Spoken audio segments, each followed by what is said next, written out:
Hello everyone, in this video I'll be showing you a build guide for the Graviturgy Magic Wizard subclass mod in Baldur's Gate 3. This mod is made by Havsglimt, available on both PC and on console here. And what's cool about this is you got impact over gravity. This subclass was also made by Matt Mercer, who voices Minsc in Baldur's Gate 3. So you get things like the gravity well, adjust density, violent attraction, event horizon ability, and dunamancy, or as I like to call it, dunnamancy, which comes with different ability spells at each levels here. And for our cantrips, we're going to go Shocking Grasp, Mage Hand, and Firebolt. Firebolt to explode thing, Mage Hand to throw health potions or water bottles, and Shocking Grasp to get away.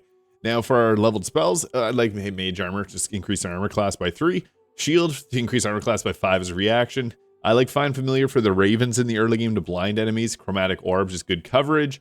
If Thunderwave, because this is a little bit Graviturgy and the Force, so we can knock people down with this. We actually have ability that if a target takes fall damage, we can make them take 2d10 more fall damage. So this works well with that. And Magic Missile for the guaranteed damage. If you got the Hags here, take it on your intelligence. Otherwise, we're going to want... I like to go a little bit higher in dexterity, so my ideal stat spread is 16 dex, 14 constitution, and 16 intelligence. If you prefer having higher health, you can swap constitution and dexterity. I just think the higher dex works a bit better with the D4 initiative. Level 2 is when we get to take the Graviturgy Magic subclass, which comes with the Wielder of Dunamis here. So the esoteric powers developed and harnessed through the use of Dunamis is very much a rare and carefully guarded feature of the Kryn dynasty.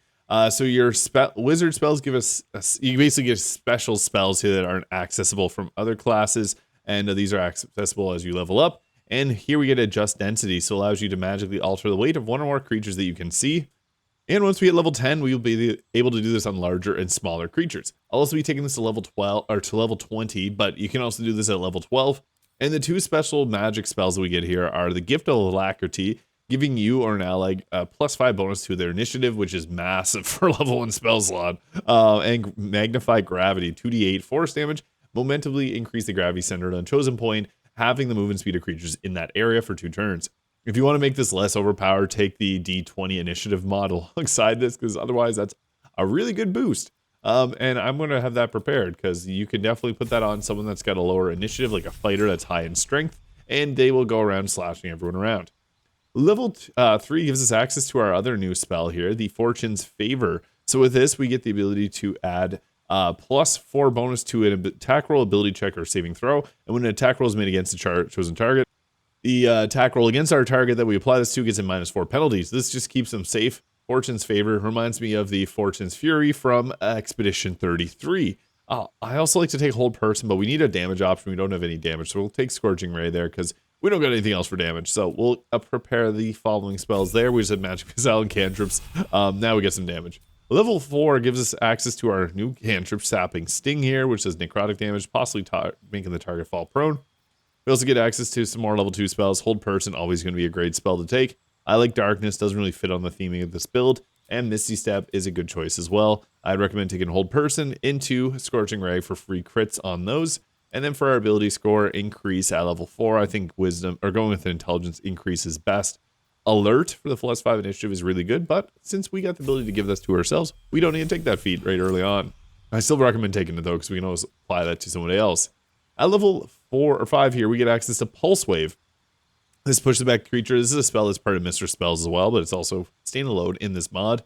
66, pushing creatures back 5 meters. It's like Thunder Wave, but jacked up, dealing force damage, which is pretty good. And we want Counterspell. We always want Counterspell. It's never a bad idea to have Counterspell, and I'll prepare those 2 spells as following.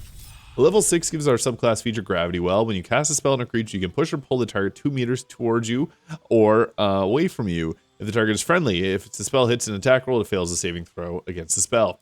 Pretty nice, giving you some control. I like to take Lightning Bolt, Fireball being a good choice too. Lightning Bolt just ends up being a bit more generous in its area of effect, so I prefer taking that. And if we have a water bottle, our Mage Hand can double the damage for us. It's massive.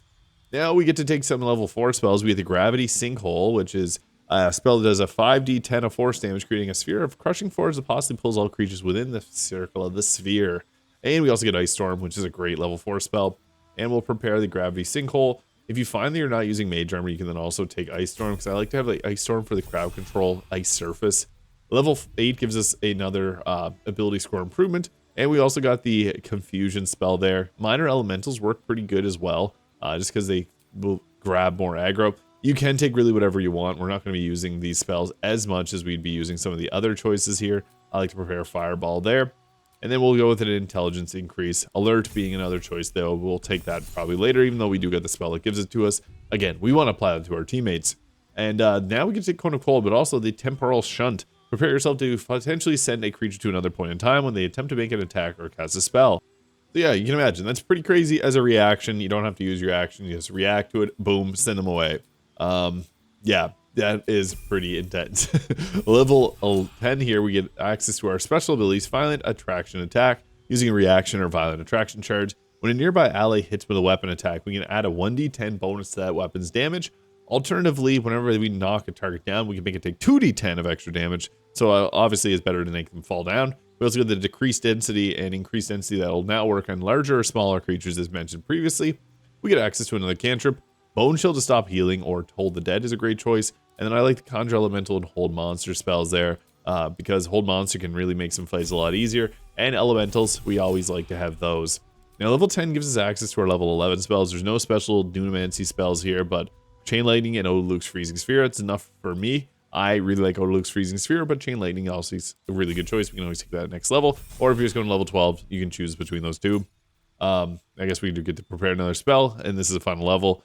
Globe of Invulnerability, Wall of Ice. Wall of Ice was changed in patch 8. Now it's not a bad spell. Globe of Invulnerability does Globe of Invulnerability things. And Alert for the last feat. Just make sure that we do go first, then we can use our plus 5 to initiative on someone else, or we don't even have to prepare that spell. At level 13, I guess you just keep taking spells here. Nothing super necessary, just whatever you don't want to spend on a scroll. Level 14, 14 gives us the Event Horizon, magically emitting a powerful field of graviturgy energy that tugs at other creatures. Whenever an enemy starts with this turn within 9 meters of you, it may take 2 to 10, 20 force damage and have its movement speed reduced till 0. And then there's different versions of this depending on the spell slots you want to cast it at. And then we get, obviously, to take some more spells here. Yeah, you really can just really take whatever you find works best on your build. For the rest of the spells, it's kind of something that we already got what we want. The Event Horizon here at level 8 spell slot, level 15. So again, just take whatever for the feats. I like to go with the tough one for the extra 2 health. At level 20, that's extra 40 health. Warcaster, if you don't have the Constitution Amulet, because this will give you advantage on holding your concentrations. Lucky is always a good choice too. And you can always go with an increased dexterity or your Constitution. And Event Horizon at a higher level here. I personally like the Lucky feat, even though we do have another ability to influence the ability checks and attack rolls. Lucky doesn't actually end up requiring you to use your reaction, so that can be a pretty nice ability too. But alternatively, you can again go with the Warcaster. Spell Sniper to take Eldritch Blast and get an increased critical hit chance with your spells is also quite nice. I like that if you really want to get Eldritch Blast for extra force damage. You can also take a heavy armor proficiency or medium armor proficiency if you wanted to. I'm going to go with Lucky just because I think it is pretty fun. And level 20, you just get to take a couple more spells and prepare them as you see fit. And I'm using the Death Wielder's Dress mod from the Ethereal Threads if you're interested. As far as gear options go, I really like the Hood of the Weave for the bonus of spell save DC, and the Cloak Protection for the better armor class. For the best hood in Act 1, Haste Helmet's good for the extra movement speed. I always like to take that one.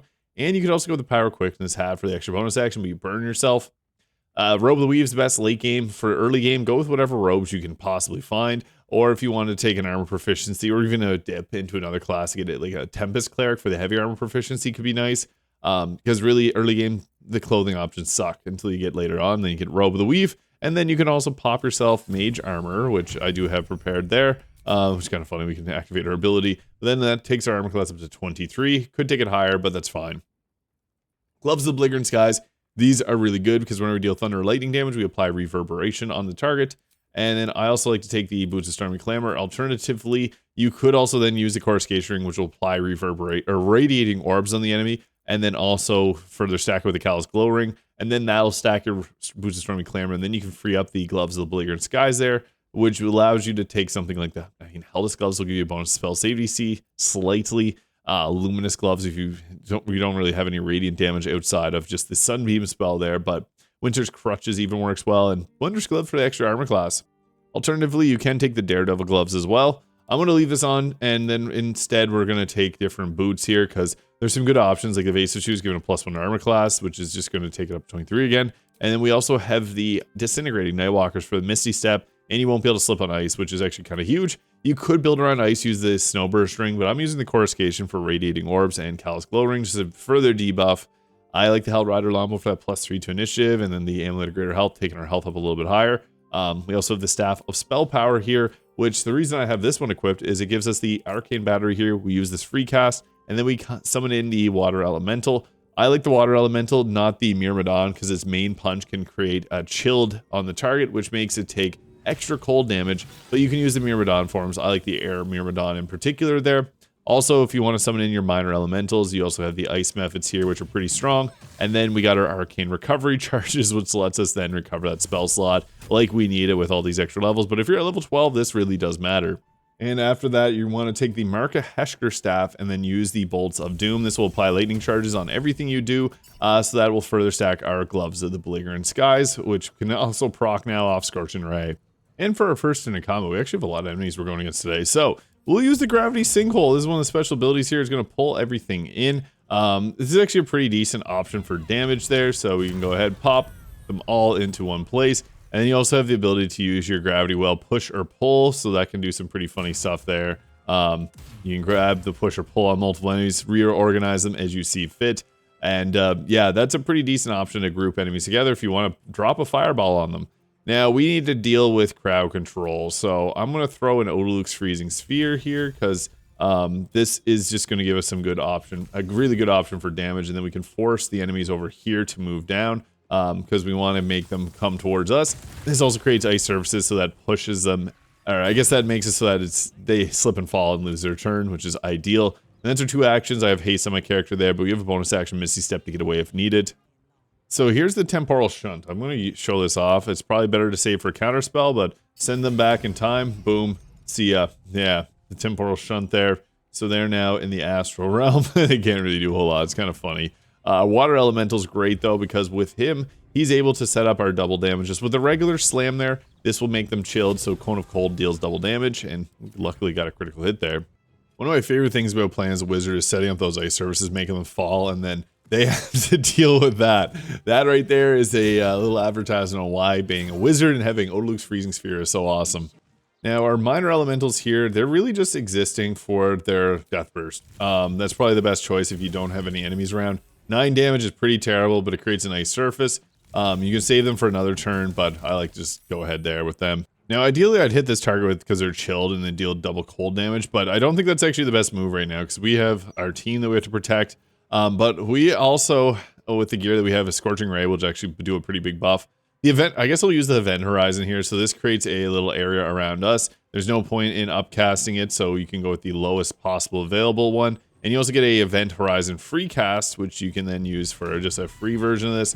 It does require concentration. They're now in the event horizon, so they'll take force damage at the start of their turns. Then we got the pulse wave here, which we can use to push or pull enemies. And what's great about this is if you line it up great, you can actually do some pretty funny stuff here. So I'm not sure why that's not showing. Oh, that's a pull version. So we want to have the push one because the push can sometimes get some really easy knockouts that are just right off of the ledge.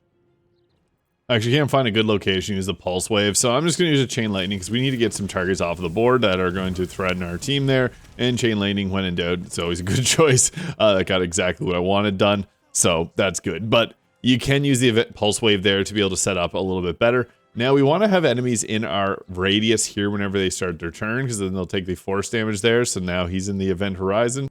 We can again send them back with a temporal shunt there. I'm not going to use that.